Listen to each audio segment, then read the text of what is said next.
জোড়া সংসার ছোট্ট ঘরটিতে তার আলো নেই তেমন, তবে সেখান থেকেই সকলের মধ্যে আলোর যোগান দেন তিনি।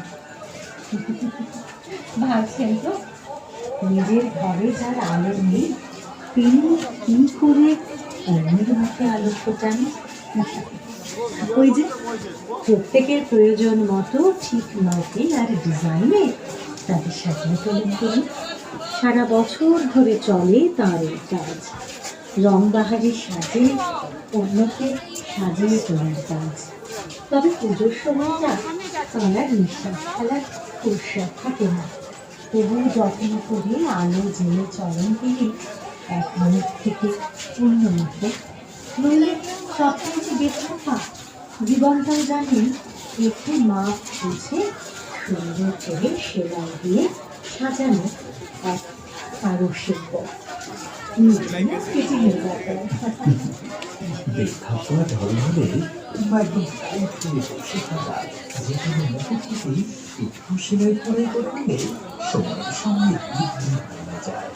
আসলে আগাগোড়া সবসময় শিল্প দেওয়া ছেঁড়াখোলা পুকুরগুলোর উপর মানিয়ে যায় এমন এক ডিজাইন দিয়ে, বা রঙিন একটা নতুন কাপড়ের শিল্প বসে নেমে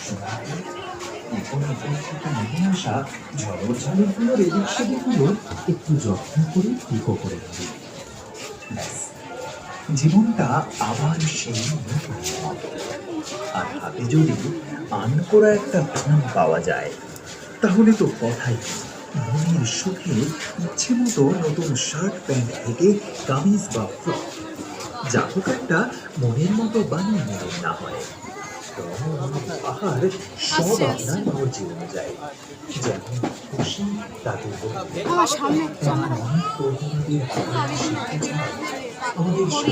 এই আমাকে ধর বিশেষ করে তাদের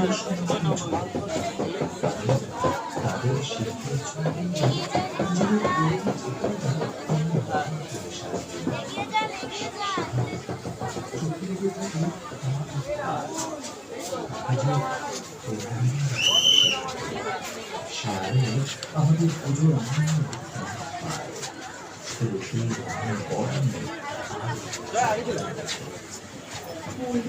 হাতের ছোঁয়ায় নানান ভাবে সেজে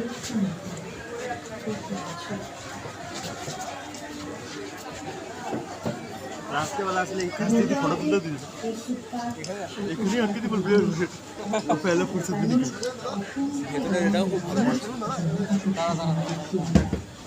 কিন্তু